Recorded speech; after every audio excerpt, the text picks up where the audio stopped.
Hello dear students, आज जो topic आपको डिस्कशन में हम दे रहे हैं तो वैसे तो मेरे ख्याल से हमने जो पीछे लास्ट वीडियो जो दिए हैं आपको तो कैपेसिटर से बेस्ड दिए थे, तो उनको रिवाइज भी करेंगे। और आज जो हम नया वीडियो आपको दे रहे हैं वो होगा आपका वैद्युत प्रतिरोध भी है, इसी में ओम्स लॉ भी होगा, उसका डेरिवेशन भी डिस्कस करेंगे हम, और how resistance depends on temperature, यानी कि ताप का क्या प्रभाव पड़ता है टेम्परेचर का रेजिस्टेंस पे, उसकी भी हम लोग जानकारी धीरे धीरे पढ़ेंगे। तो देखिए ध्यान से जरा। सबसे पहले तो आपको वैद्युत प्रतिरोध के बारे में जानकारी होनी चाहिए। प्रतिरोध मतलब किसी मार्ग में बाधा, जैसे कि रोड पे आप देखते हो स्पीड ब्रेकर बने होते हैं, तो वो क्या करते हैं, जिनको कि हम गति अवरोधक कहते हैं। ठीक उसी प्रकार से जो परिपथ में धारा प्रवाह होता है, उस धारा प्रवाह के मार्ग में जो रुकावट उत्पन्न करने वाली चीज है वो क्या है, चालक तार है। तार हमारा जितना लंबा होगा प्रतिरोध उतना ही ज्यादा होगा, तार जितना मोटा होगा उसके हिसाब से प्रतिरोध का उतना कम होगा। ठीक है ना, हमने बताया था, आपने पढ़ा भी होगा, R equal to rho L by A, R equal to rho L by A. तो इस हिसाब से जो प्रतिरोध हमारा है वास्तव में वो क्या है, एक प्रकार से अवरोध होता है। तो इस चीज को हम समझ सकते हैं कि जैसे मान लेते हैं कोई चालक तार है और इसमें हम धारा I प्रवाहित करते हैं, तो क्या होगा, इसके सिरों के मध्य क्या होता है, विभवांतर उत्पन्न होता है। अगर चालक तार में धारा प्रवाहित करेंगे तो क्या होगा, इसके सिरों पर विभवांतर उत्पन्न होगा, और ये जो विभवांतर उत्पन्न होता है वो उत्पन्न होगा, ये इस चालक में प्रवाहित धारा के क्या होगा, अनुक्रमानुपाती होगा। जो विभवांतर है वो चालक में प्रवाहित धारा के अनुक्रमानुपाती है। ये अनुक्रमानुपाती से हटाएंगे जब यहाँ पे, तो क्या होगा कि नया कांस्टेंट आएगा R। ये जो R है वास्तव में यही आपका वैद्युत प्रतिरोध है। इसी R को हम लोग वैद्युत प्रतिरोध कहते हैं। तो R equal to V upon I। तो आप वैद्युत प्रतिरोध की परिभाषा ऐसे भी कह सकते हैं, किसी चालक का जो वैद्युत प्रतिरोध होगा वो चालक के सिरों के मध्य विभवांतर और चालक में प्रवाहित धारा के अनुपात के बराबर होता है। इस प्रतिरोध का जो मात्रक होगा वो वोल्ट प्रति एम्पियर। अगर आपको इसका यूनिट लिखना है तो यूनिट हमारा क्या होगा, वोल्ट पर एम्पियर, ये इसका यूनिट होगा। और वैसे इसका यूनिट जो लिखा जाता है वो क्या लिखा जाता है, ओम लिखा जाता है। यहाँ पे इसकी डायमेंशन भी जनरली पूछी जाती है, तो डायमेंशन के लिए R इक्वल टू V हमारा है वो क्या हो जाएगा, W अपॉन Q हो जाएगा, और ये हमारे पास I है, W को ऐसे ही रखेंगे और Q के स्थान पर I इंटू T और इंटू I।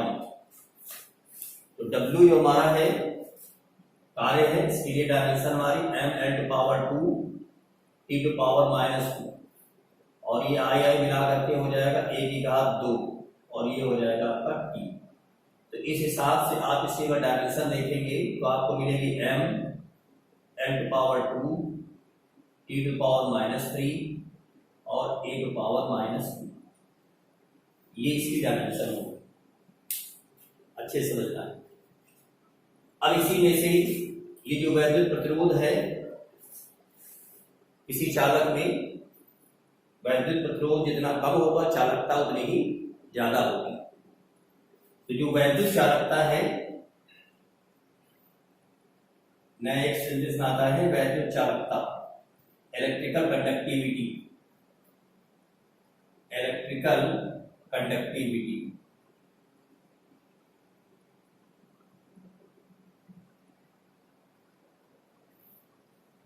सिंपल फॉर्म में आप दे सकते हो इसको, ये जो इलेक्ट्रिकल कंडक्टिविटी होती है वो जो वैद्युत प्रतिरोध हमने निकाला है इसके व्युत्क्रम के बराबर होती है, यानी इसका रिवर्स।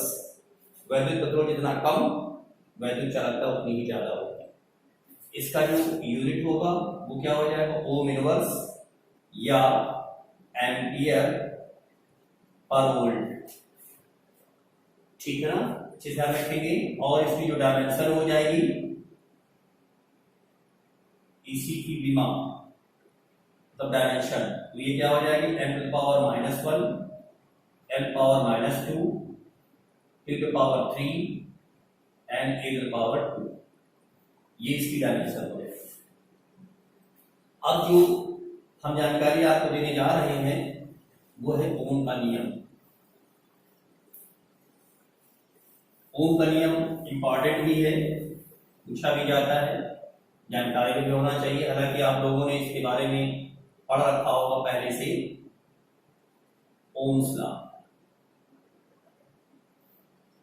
ओम्स लॉ कहता है कि अगर किसी चालक की भौतिक अवस्था में कोई परिवर्तन न किया जाए, भौतिक अवस्था मतलब टेम्परेचर वगैरह, अगर इसमें कोई चेंजमेंट नहीं करते हैं तो उसके सिरों के मध्य विभवांतर और जो धारा का जो अनुपात होता है वो नियत रहता है।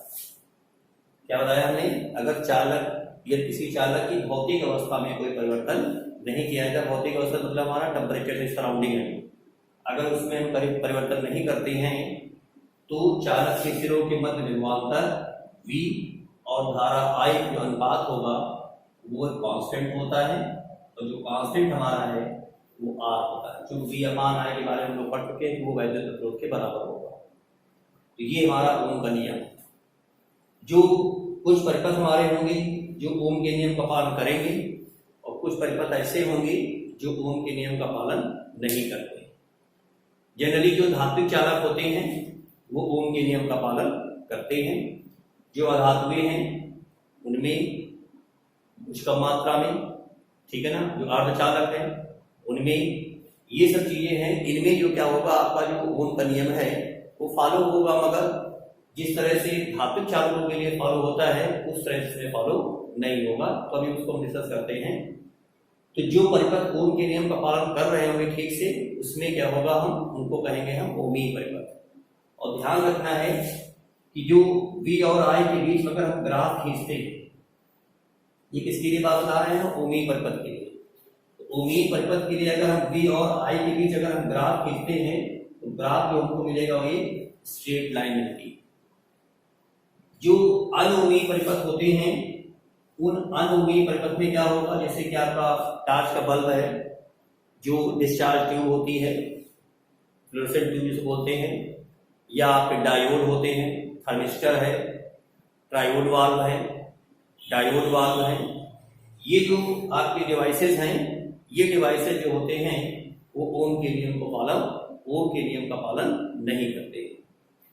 तो इनमें जो ग्राफ हमारा होता है वो आपको इस तरह से कुछ मिलेगा, वो ग्राफ इस तरह से आपको मिलता है, यानी आपको सीधी रेखा नहीं मिलेगी, एक वक्र रेखा मिलती है। तो जब इस तरह की कंडीशन आती है तो इस केस में प्रोफेसर चाइल्ड थे साइंटिस्ट, जिन्होंने नॉन ओमिक जो नॉन ओमिक हमारे सर्किट होंगे उनके लिए V और I के बीच में जो रिलेशन दिया था वो किस तरह से था, I = K V to the power 3/2 exponent form, यानी चरघातांकी रूप से धारा और विभवांतर में रिलेशन होता है। I = K V की घात 3/2। ये जो समीकरण है इसको हम लोग चाइल्ड इक्वेशन बोलते हैं, ये हमारी चाइल्ड इक्वेशन है। जनरली 1 मार्क में अगर चाइल्ड इक्वेशन नहीं पूछी जाती है तो आप यही कह सकते हैं कि अनओमीय परिपथ के लिए I और V के बीच संबंध लिखिए, या V और I के बीच में संबंध लिखिए। तो जो ओमीय है उसमें तो V और I के बीच में रिलेशन हमारा है V = I है, इसमें क्या होगा I = K V की घात 3/2। K क्या होगा, जिस किसी धातु के लिए धातु के लिए हम कर रहे होंगे, ठीक है ना, उसके लिए क्या होगा, कांस्टेंट होगा ये। अब बात आती है जो हमारा ओम का नियम है इसको कैसे हम डिराइव करेंगे। ओम के नियम को डिराइव करने से पहले आपको जानकारी होनी चाहिए। इसके बारे में, ड्रिफ्ट वेलोसिटी के बारे में, जो कहते हैं अनुगमन वेग। तो उसी के आधार पर अनुगमन वेग की अगर डेफिनेशन या उसके बारे में अगर जानकारी है तो ओम का नियम आराम से आप कर सकते, मतलब उसको डिराइव कर सकते हैं। हम मान लेते हैं जैसे कोई चालक है, ये हमने चालक ले लिया है और इस चालक का अनुप्रस्थ परिच्छेद ए ले लिया है। इस चालक तार की लंबाई L हो गई और इस चालक तार में हमारे क्या है, मुक्त इलेक्ट्रॉन है। इलेक्ट्रॉन जो होंगे वो वैद्युत क्षेत्र के विपरीत दिशा में, अगर मान लेते हैं अनुगमन वेग का रीडिंग इधर है, इसका मतलब जो चालक में वैद्युत क्षेत्र रहा होगा वो इसकी विपरीत दिशा में होगा। तो इस चालक के सिरों को जब हम किसी बैटरी के सिरों से जोड़ेंगे, जब हम क्या करेंगे, इस चालक तार को बैटरी के सिरों से जोड़ेंगे तो क्या होगा, इस चालक तार की प्रत्येक बिंदु पर क्या होगा, वैद्युत क्षेत्र उत्पन्न होगा। और जो वैद्युत क्षेत्र उत्पन्न होगा तो इस तार की हर बिंदु यानी इस चालक तार की सिरों पर क्या होगा, विभवांतर उत्पन्न होगा। विभवांतर और वैद्युत क्षेत्र, पहले हमने बैटरी से जोड़ा विभवांतर, और उस विभवांतर के कारण क्या हुआ, वैद्युत क्षेत्र उत्पन्न हुआ। अब जब इस तार में वैद्युत क्षेत्र होगा और इसमें है कौन, आवेश वाहक है, तो इन आवेश वाहकों पर क्या होगा, बल कार्य करेगा।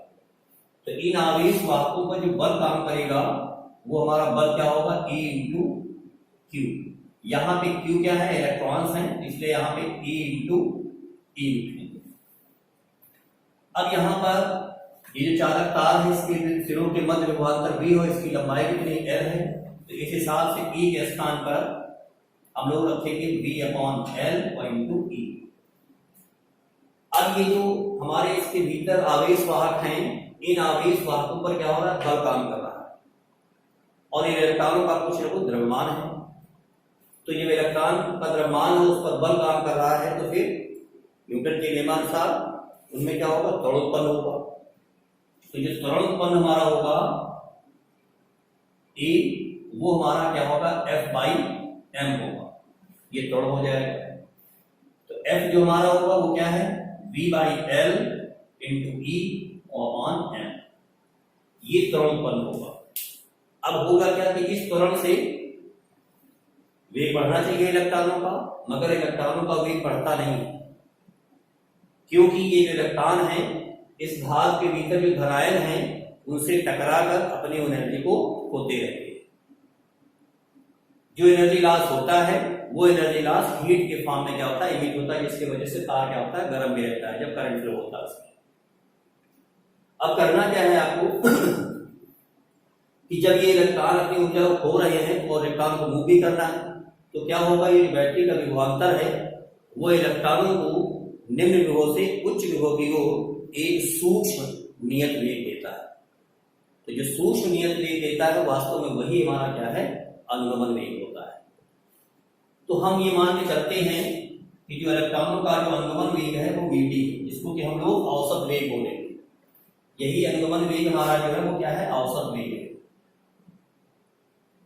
औसत वेग, और इसी को हम लोग अनुगमन वेग बोलेंगे। अनुगमन वेग जिसको कि हम लोग सिंबल दिखाया है vt से इंडिकेट करेंगे।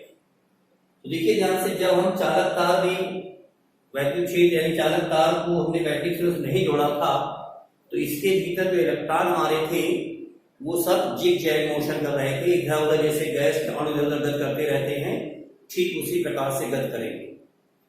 और जिस वेग से वो गति करते हैं उस वेग को हम लोग बोलते हैं ऊष्मीय वेग, थर्मल वेलोसिटी बोलते हैं। धातु के भीतर जब वैद्युत क्षेत्र धातु चालक जो हमारा होगा, जब उसके सिरों को हमने बैटरी से नहीं जोड़ा है, ठीक है ना, यानी स्वतंत्र तार हमारा है, तो उसके भीतर जो इलेक्ट्रॉन हमारे होते हैं वो क्या नाम, ऊष्मीय वेग से क्या होते हैं, गति करते रहते हैं। तो उस समय मान लेते हैं जो इलेक्ट्रॉन हमारे होंगे वेग हमारे U1, U2, U3 इसमें से वेग दिए, मगर चूंकि ये वेग जो हमारे वो जिग जैग, कोई इधर है कोई इधर है, डिफरेंट डिफरेंट डायरेक्शन होंगे, इसलिए इनका जो औसत वेग हमारा होता है U1 plus U2 plus U3 dot dot so on upon n, ये जो हमारा होगा क्या होगा, 0 होता है। अब जब हम इसको बैटरी से जोड़ेंगे तो क्या होगा, इलेक्ट्रॉन हमारे मूव करेंगे, तो मूव करेंगे तो जो इलेक्ट्रॉन हमारा आगे जब इसमें मूव करेगा तो इलेक्ट्रॉन क्या होता है, धनायनों से टकराते हैं।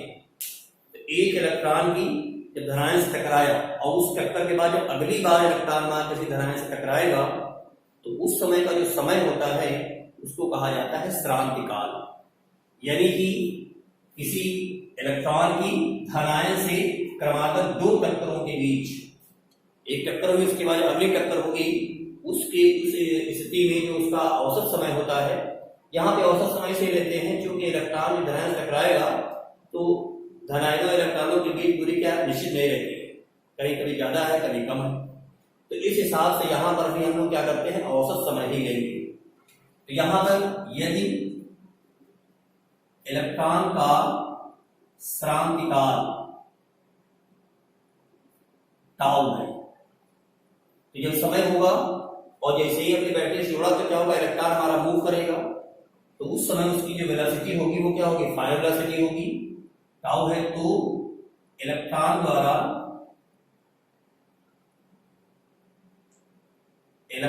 द्वारा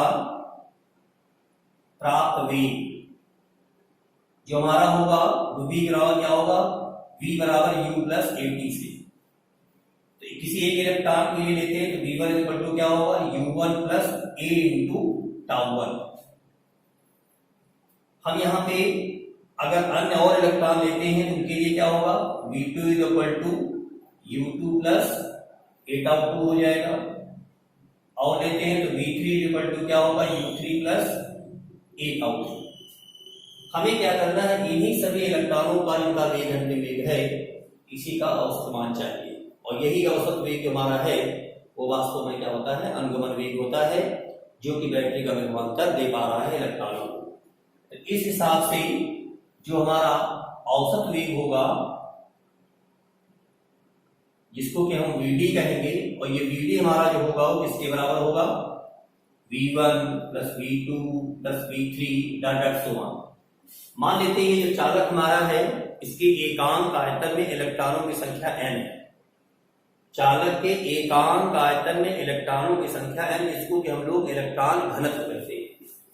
यहाँ जब n हो गया तो इसको क्या करना, औसत मान निकालना है। तो क्या करेंगे, इसको n से भाग भी करेंगे। अब क्या होगा, ये जो v1 v2 की वैल्यू है इनको प्लेस करेंगे। ये हो जाएगा u1 plus a टाउ1, u2 plus a टाउ2, u3 plus a टाउ3, चलते जाएंगे अप टू n तक अपॉन n। जब इसको और हम सॉल्व करेंगे तो ये क्या होगा, u1 plus u2 plus u3 dot dot so on un plus इसमें हमने a कॉमन ले लिया है तो ये हो जाएगा tau one tau two tau three dot dot so on tau n and whole upon n। इसको हम सेपरेट जब करेंगे तो क्या मिलेगा आपको,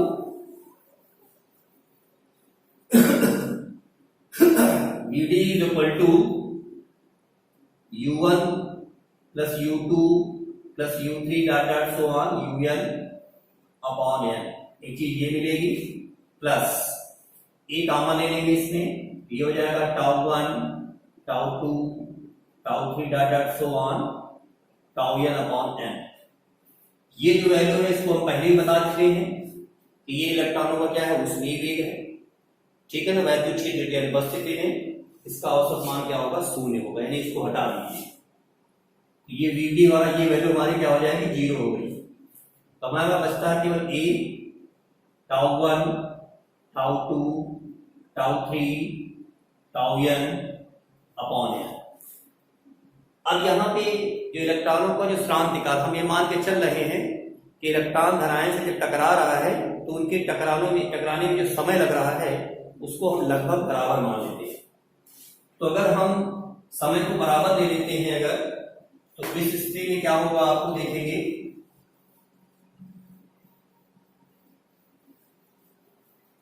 अगर हमने बराबर वैल्यू ले ली तो क्या होगा, इस हिसाब से tau one is equal to tau two is equal to tau three dot dot so on tau one is equal to tau लिया है। तो ये हो जाएगा Vd is equal to a और टाउ टाउ अगर हम n टाइम जोड़ेंगे तो मिलेगा आपको n इंटू टाउ और अपॉन n। ये n कैंसिल हो जाएगा, तो Vd is equal to a tau. ये रिलेशन भी आपको याद रखना है, एग्जाम में ये भी पूछा जाता है आपसे, कहा जाएगा कि अनुगमन वेग का स्थिरांक से क्या रिलेशन है। तो यहां तक जितनी जानकारी मैंने दी है, यहां तक आपको प्रूफ करके रुक जाना होगा। अब इसके बाद क्या है, जो ए की वैल्यू मैंने निकाली थी अभी, वो क्या थी, EV अपॉन ml। ए का मान EV अपॉन ml इसमें प्लेस करेंगे, Vd इज इक्वल टू हो जाएगा EV upon ml into tau. ये अनुगमन वेग का संबंध है स्थिरांतिकाल और विभवांतर के पदों में। ये किसके पदों में था, केवल स्थिरांतिकाल के पदों में था, ठीक है ना। अब ये जो Vd का मान निकला है, इस Vd के मान को हम कहां प्लेस करेंगे, तो इसको जरा ध्यान से देखना है। जो हमने भी चालक तार दिखाया था आपको, तो उस चालक तार में जो धारा बह रही है, चालक तार में धारा कितनी बह रही है, I बह रही है, और इस धारा का अगर हम अनुगमन वेग रिलेशन भी होगा, अगर नहीं पढ़ा है तो बता देंगे आपको, I इक्वल टू NEAVD। ये धारा और अनुगमन वेग में रिलेशन है, जहां n क्या है, चालक के एकांक आयतन में उपस्थित इलेक्ट्रॉनों की संख्या है, A क्या है, अनुप्रस्थ क्षेत्रफल है, और Vd उन इलेक्ट्रॉनों का अनुगमन वेग। तो देखिए ध्यान से, Vd की वैल्यू मैंने निकाल रखी है यहां से। इस Vd के मान को जब यहां रखेंगे तो I इक्वल टू हो जाएगा NEA, और Vd का मान रखेंगे तो ये हो जाएगा EV टाउ अपॉन ml। तो आप देखते हैं कि रिलेशन जो बनेगा वो क्या होगा, NE square EV tau upon ml। ये जो ml है इसको इधर ले आइए, ये हो जाएगा ml अपॉन NE स्क्वायर ए टाउ, और ये हो जाएगा V अपॉन I। अगर ध्यान से आप देखें, अगर हमने क्या बताया कि अगर चालक की भौतिक अवस्था में कोई परिवर्तन न करे, जो ओम का नियम था, हमने बताया था कि चालक की भौतिक अवस्था में कोई परिवर्तन न किया जाए तो उसके सिरों में विभवांतर और धारा का अनुपात नियत होना चाहिए। यानी ये वैल्यू जो होनी चाहिए, क्या होनी चाहिए, कांस्टेंट होना चाहिए, नियत होनी चाहिए। कब, जब अगर उसकी भौतिक अवस्था में परिवर्तन न करे। तो अगर सोचिए ध्यान से, अगर हम टेम्परेचर चेंज नहीं करते हैं तो ना ही उसकी लंबाई चेंज होगी, ना ही उसका क्या होगा, क्षेत्रफल चेंज होगा, और ना ही क्या होगा उसका स्थिरांतिकाल चेंज। यानी कि पूरी वैल्यू क्या होगी, स्थिर रहेगी। इलेक्ट्रॉन संख्या वो तो वही रहेगी, इलेक्ट्रॉन का द्रव्यमान वही रहेगा, इलेक्ट्रॉन का वही फिक्स है। तो अगर हम भौतिक अवस्था में कोई परिवर्तन नहीं करते हैं तो ये वैल्यू जो हमारी रहेगी, क्या रहेगी, नियत रहेगी। तो ये जो R है यहां से बता भी देता है कि कौन कौन से फैक्टर हैं जिन पे वो डिपेंड करता है। कभी कभी क्या होता है, 1 मार्क में ये भी पूछ सकते हैं कि प्रतिरोध R का प्राचल समीकरण लिखिए। प्रतिरोध R का प्राचल समीकरण, तो प्रतिरोध R का प्राचल समीकरण मतलब ये है कि वो कौन कौन से फैक्टर्स हैं जिन पे वो क्या करता है, डिपेंड करता है। तो यहां पर जो वैल्यू बाय निकल है, R इक्वल टू क्या मिल रहा है, ml upon NE square E tau. ये जो फैक्टर्स हैं इसमें क्या करता है, डिपेंड करता है, ठीक है ना। ये चीज हो गई जो उन्होंने जानकारी दी आपको ओम के नियम के बारे में। अब हम थोड़ी सी जानकारी आपको और देते हैं। जैसा कि हमने बताया आपको कि अगर हम चालक की भौतिक अवस्था में परिवर्तन नहीं करते हैं तो उसका प्रतिरोध जो रहता है, यानी V और I का अनुपात नियत रहता है, यानी प्रतिरोध नियत रहेगा। तो इस हिसाब से इसका मतलब ये, अगर हम चालक तार का टेम्परेचर बदल देते हैं तो इसका मतलब प्रतिरोध क्या होगा, बदल जाएगा। तो ये हम आपको बताते हैं कि जो टेम्परेचर है अगर उसको हम चेंज करते हैं तो प्रतिरोध हमारा उसका किस प्रकार से चेंज होगा, इसको समझना है। तो मेन काम यही है कि हमारे पास जो प्राचल समीकरण है इसी का प्रयोग करेंगे, यानी कि टेम्परेचर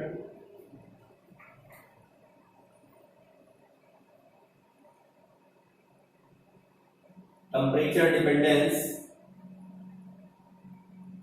ऑफ रेजिस्टेंस। तो इसके लिए हमारे पास जो इक्वेशन है, R is equal to ml upon NE square E tau. इसमें से अगर हम जो फैक्टर है M L N E sorry A, अगर इसमें जितने भी हैं M L E N A, इनको अगर हम कांस्टेंट मान चेंज नहीं करते हैं तो आप देख रहे होंगे कि जो आर समानुपाती वो क्या है, टाउ के। आर समानुपाती 1/टाउ। इसका मतलब ये हुआ कि श्रांतिकाल अगर कम है तो प्रतिरोध क्या होगा, बढ़ेगा। श्रांतिकाल ज्यादा है तो प्रतिरोध क्या होगा, कम होगा। जो चालक के भीतर इलेक्ट्रॉन होते हैं, हमने पहले बताया था, ये क्या होते हैं, जिस यानी गैस के अणु जैसे गति करते हैं वैसे ही गति करते हैं। किसी इलेक्ट्रॉन की धन आयन से दो क्रमांक की टक्कर होती है, उनके भी जो समय लगता है उसको हम लोग बोलते हैं औसत मुक्त पथ, या जिसको कहते हैं माध्य मुक्त पथ। जैसे गैसीय कणों में है वैसे यहां पर भी है। तो अगर हम माध्य मुक्त पथ को अगर क्या मान लेते हैं कि वो लैम्डा है, यदि इलेक्ट्रॉन का माध्य मुक्त पथ लैम्डा है और उनका वर्ग माध्य मूल मान कितना है, VRMS। हम लोगों ने रिलेशन पढ़ा था V = L लैम्डा। V के स्थान में क्या हो जाएगा, यहाँ पर VRMS हो जाएगा, और ये हमारी फ्रीक्वेंसी है भी, और ये हमारा लैम्डा है। क्योंकि आवृत्ति क्या होती है, 1/आवर्त काल। यहाँ पे एक टक्कर में आगे टक्कर में समय लग रहा है, प्रकाश शांतिकाल लगभग क्या है, आवर्त काल हमारा है। इसके स्थान पर क्या हो जाएगा, VRMS = 1/टाउ × लैम्डा। 1/लैम्डा क्या होगा, VRMS/लैम्डा हो जाएगा। सो 1/टाउ = VRMS/लैम्डा। इस हिसाब से आप देखते हैं कि R समानुपाती 1/5 जब टाउ है तो ये समानुपाती हो जाएगा आपका VRMS/लैम्डा। तो देख रहे हैं कि R समानुपाती किसके है, VRMS के। R समानुपाती किसके हुआ, VRMS, यानी R रेजिस्टेंस हमारा है that is directly proportional to VRMS। और अणुगत सिद्धांत के हिसाब से हम लोग पढ़ चुके हैं कि जो VRMS हमारा होता है वो समानुपाती क्या होता है, √T। इसका मतलब ये हुआ कि R समानुपाती क्या हुआ, √T। इसका मतलब क्या हुआ कि जैसे जैसे हम टेम्परेचर चेंज करेंगे उसी हिसाब से क्या होगा, रेजिस्टेंस हमारा बढ़ेगा। ये जो हमने जो जानकारी दी है वो किसके लिए है, धात्विक चालकों के लिए दिया है। धात्विक चालकों के लिए किस प्रकार से अगर हम टेम्परेचर चेंज करते हैं तो रेजिस्टेंस हमारा चेंज होता है। तो अगर ये मान लिया जाए कि जो मेजरमेंट है उसके हिसाब से 0 डिग्री सेंटीग्रेड पर प्रतिरोध अगर हमने मान लिया उसको R0, और T डिग्री सेंटीग्रेड पर हमारा क्या है, उसको हमने RT मान लिया। तो रिलेशन हमारा होगा RT = R0 1 + अल्फा T। इसमें जो अल्फा है ये टेम्परेचर कोएफिशिएंट ऑफ रेजिस्टेंस कहलाता है, जो कहते हैं प्रतिरोध ताप गुणांक। इसको बोलते हैं प्रतिरोध ताप गुणांक, टेम्परेचर कोएफिशिएंट रेजिस्टेंस। इस अल्फा की वैल्यू जनरली जो धातुएं होती है उनके लिए उसका मान जो होता है लगभग 1/273 डिग्री सेंटीग्रेड होता है, 5 डिग्री सेंटीग्रेड के आसपास होता है। अल्फा का मान लगभग इतना होगा। तो ये रिलेशन आपको ध्यान रखना, RT = R0 1 + अल्फा × T। एक रिलेशन और है, अगर मान लेते हैं अगर इसको 0 भी दिया है, T भी दिया और 100 भी दिया है, मान लिया इसका मेजरमेंट 100 किया गया है और एक अज्ञात ताप दे दिया है, यही चीज। तो अज्ञात ताप निकालेंगे जिसमें फॉर्मूला हमारे पास होगा RT - R0 / R100 - R0 / 100। ये जो फॉर्मूला है कोई नया फॉर्मूला नहीं, इसी से कर लेंगे। RT = R0 ले लेंगे हम, और उसके बाद एक कंडीशन है जिसमें ये 100 दिया जाएगा, यानी R100 क्या हो जाएगा, R0 1 + अल्फा × 100। दोनों को सॉल्व कर लेंगे तो ये अज्ञात ताप हम ज्ञात कर सकते हैं। तो ये जानकारी मैंने दी आपको, ये धात्विक चालकों के लिए बताया। जो जो अधातुएं होती हैं, एलॉयज होती हैं, उनमें भी एलॉयज आप जानते होंगे जैसे मैग्नीज, कॉन्स्टेंटाइन, नाइट्रो, ये जो धातुएं हैं इनको भी अगर हम गर्म करेंगे तो इनका भी रेजिस्टेंस बढ़ता है। मगर ये जो रेजिस्टेंस स्टेटमेंट होगा वो जो शुद्ध धातुएं जैसे कॉपर, एल्युमिनियम, गोल्ड, इनकी तुलना में क्या होता है, जो रेजिस्टेंस इंक्रीमेंट होगा वो क्या होता है, कम होता है। फिर एक बात सुनेंगे ध्यान से कि जो अधातुएं होंगी, अधातुओं को भी गर्म करने से प्रतिरोध बढ़ता है, मगर जो प्रतिरोध वृद्धि होती है वो शुद्ध धातुओं की तुलना में क्या होती है, कम होती है।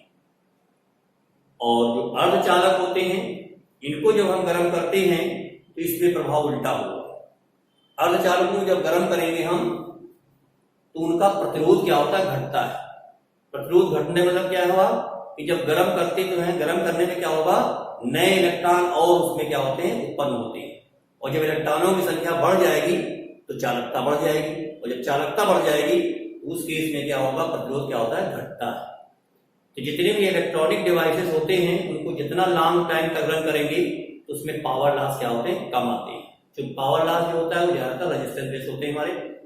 तो इस हिसाब से जो सेमीकंडक्टर डिवाइसेस हैं या सेमीकंडक्टर हमारे पदार्थ होंगे, जैसे कि आपका कार्बन है, सिलिकॉन है, जर्मेनियम है, इनको अगर हम गर्म करते हैं तो गर्म करने से क्या होगा, इनका प्रतिरोध क्या होता है, घटता है। एक दूसरी बात और कैलकुलेशन में आती है, RT इक्वल टू, जो हमने बताया कि आपको RT बराबर R0 1 plus alpha into T. इसमें जो अल्फा है वो अर्धचालकों के लिए क्या होता है, ऋणात्मक होता है।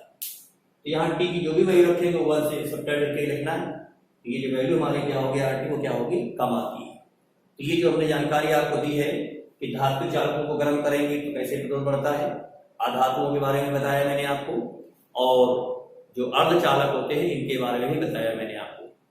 ठीक है ना। तो ये बाकी और भी जो जानकारी इस वीडियो संबंधित और हम नेक्स्ट वीडियो में देंगे आपको। Thank you.